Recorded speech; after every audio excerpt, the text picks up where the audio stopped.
A very warm welcome, Mr. Ashish Soni, to Chitkara Design School. It's been an absolute honor to host you here on the campus. You've been addressed as the maverick, the perfectionist, the minimalist, and you've been an incredible recipient of so many superlatives through your journey. Which one do you associate the most with, sir? Firstly, Dr. Vavi, thank you very much for having me here. It was great speaking to the students and interacting with them today. I think, whatever has been said, I feel that as long as I have made some kind of impact on the generations to follow, and my work sort of, has helped and inspired other young children to perhaps follow in my footsteps. Whether it's the dynamism or the minimalism, whichever aspect they want to look at and follow, I think that would have been probably my biggest takeaway. Right. And we would like to know about your formative years as a young person, how you decided to pursue your career in fashion. That's a very interesting question because back then, as you know, fashion by itself was not really a career option that was even known to many, True. Especially in India. And this was, I think, I was as a child, as a young teenager, quite out there in terms of, more wanting the latest shoe or the newest sneaker. Or, for instance, in school, I wouldn't, I'd alter the school uniform. Right. I wouldn't wear it the way it was given to me. Right. I'd make the pants shorter, or I'd fit them more, or. So I had those quirks about, I'd take the jacket to a tailor and put more extra shoulder pads. Right. But I think my father noticed that about me at some point, and this is he lived in the Middle East at that point, and during one of those interactions, he had seen this big fashion had just started in India, and NIFT had just opened. Right. So I was the second batch, and he had seen this advertisement then he asked me that, do you think you can study design? And I was like, how do you study design? What is fashion? Yeah. And that's when I sort of said, oh, okay, if this can be a career, this could be quite a fun career. Yeah. And so one thing led to another, and here we are 33 years later. How amazing, how amazing.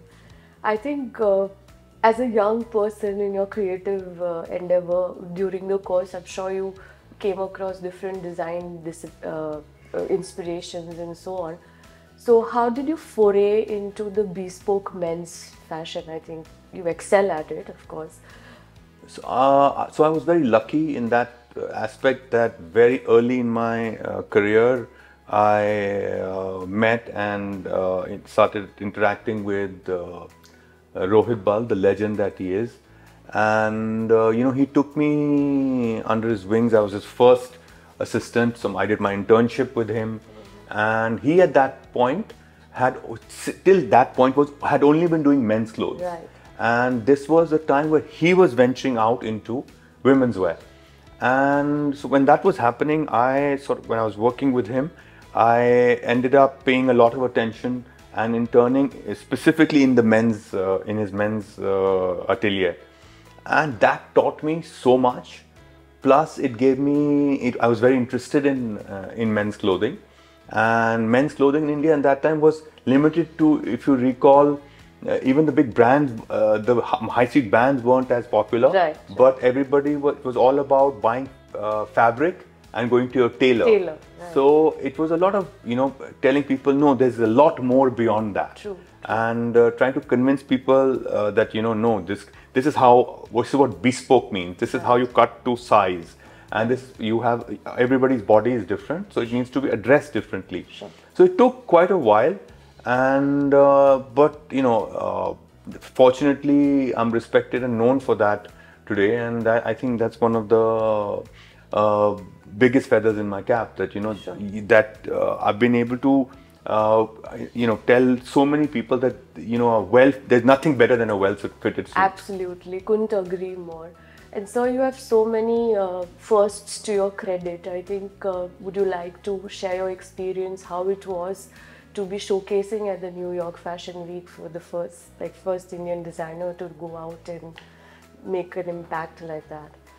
So it was definitely one of the big highs in my career, where it was, you were suddenly playing at the biggest, from playing school cricket, you were suddenly playing in the IPL, right? So it was like the kind of feeling that it generated, and so it was not easy. It took quite a few years. Having said that, experience in itself was fascinating, because you started interacting with legends, you started meeting so many different people.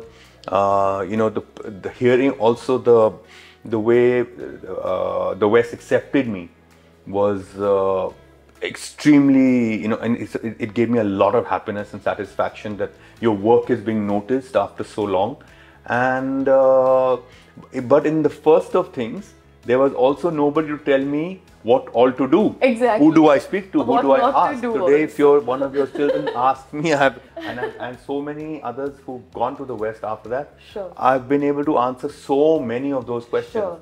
We had to learn them ourselves by making perhaps certain mistakes, by not knowing certain things, and depending upon, remember, the internet wasn't also as friendly as it is now. Yes. So having said that, the process was much slower, but in that sense perhaps more enjoyable. Right. But for today, all these foreign destinations are so much easier for our young designers of the future to achieve.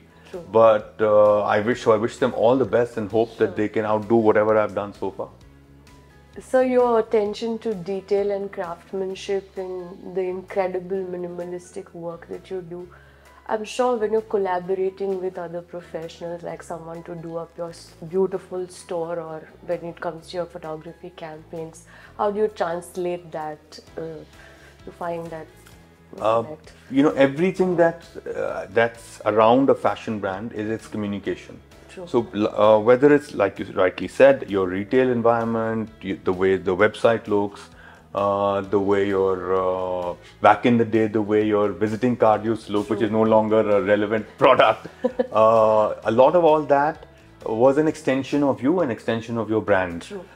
Similarly, the way you shoot the campaigns, the way your social media looks, all of that says something about you. Sure. So I think there's still a little bit of learning for all of us as we move forward, but I think having it all synergized and speaking one language, I'm still learning that. But it's my biggest advice to all the young people out there, that those are extremely important things especially in a day and age where perhaps you might not ever see the person, but you'll see their communication on a daily basis. Absolutely, and I think that's that clarity that you brought in through your communication, I think gives you that edge over this glorious career of over 33 years, that you continue to be relevant, with all these changes. So if you'd like to share some instance where there must be challenging situations sometimes. I think, like you rightly said, it's not just me or not just fashion. Staying, I would say, young and relevant. I'll take that to a little, considering we are, as you know, in India, one of the youngest nations. Therefore, to be relevant to that Indian population is not an easy thing. So you have to keep yourself on your toes. You have to keep reinventing. It can't be what I was doing in the 90s, I'm still doing. Yes, perhaps a lot of my ideologies are the same. My talent has hopefully been polished since then. Right. But you need to understand what the consumer is asking for today. Therefore, that when we were talking about how commerce meets art, one needs to, experience helps there a lot, because experience helps you learn from failures and learn from success. But keeping the product relevant, keeping your communication relevant to the young audience is an extremely important aspect of any brand today. Right. I think that's a very interesting takeaway for our viewers, and also since you've dressed so many celebrities, and you know how the Gen Z also would aspire for them to get that opportunity to dress up celebrities. What are things that they should keep in mind when you're working with somebody who's a public persona, right? So what should you be doing? Of course, is that in your own signature is important, but working with their people, right? So even that has changed over the years. Back in the day when we started working with celebrities, it was more catering to their style, right? And to see how he or she would look particularly good in something. For example, Shah Rukh has a particular very lean frame, so one had to sort of, you couldn't oversize product on him, right? So one had to be very careful about how you were dressing him. Salman, on the other side, for example, wears a specific kind of trouser, and so no matter how much invention you do, you had to only reinvent and stay in that zone. Yeah. Having said that, today the whether it's Bollywood or cricket or any other form of celebrity, they themselves are open to experimentation with terms of the new things that we are doing. That's nice. What sets them apart. Right. So the kind of sourcing requests we get now also depend on what kind of product we are putting out there, and therefore it attracts a celebrity, because now there is another interplay called a stylist in between, right, which wasn't the case right. 25 years ago, right? So you'd have at that time you'd be interacting with the star or the star's manager directly, right, and there weren't that many public appearances. Right. Today they have to physically be in 5-6 different places, need 6 different outfits a week. And they're packed everywhere. They're right? packed everywhere, airport looks. So the number of opportunities for us to dress them has also increased right. substantially. But a lot of today's dressing revolves also around the star style. True. And they're asking us, when they see that marriage happening easily, that's when we end up Sure. dressing them. Sure. Sure. So I think only exciting times going forward. And while there is a formal side to men's fashion, the big fat Indian wedding phenomenon is you've dressed a lot of grooms as well. So what do you think are the trends for the would-be grooms, going forward? So, for example, as we'd mentioned, a lot of experimentation that the grooms are open to. For example, this year I'm particularly seeing a lot of grooms wearing color. So, gone are the days where we were only working in our beiges and golds and saying a sherwani can only be off-white or cream. Right. You had, as you saw last year, quite a few grooms even wearing, and brides opting to wear white, right. which was never the case in India. But I see a very strong influence of color this season, and a lot of tone-on-tone embellishment right. that the grooms are going to be in favor of. So those are my 2 big predictions for Sure. if you're going to be getting married soon. Yeah, I think everyone better watch out for that. Yeah. So the world as we know is getting informal, by the day. So how do you see that change translating into yet turning out smartly for men? Wardrobe inclusions. So you're absolutely right. There are so many different influences that are affecting the menswear industry. So it's about how am I incorporating some of those to be still relevant and not move away from your brand values.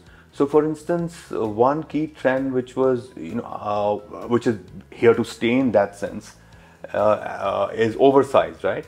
But I'm using it in my own personal way.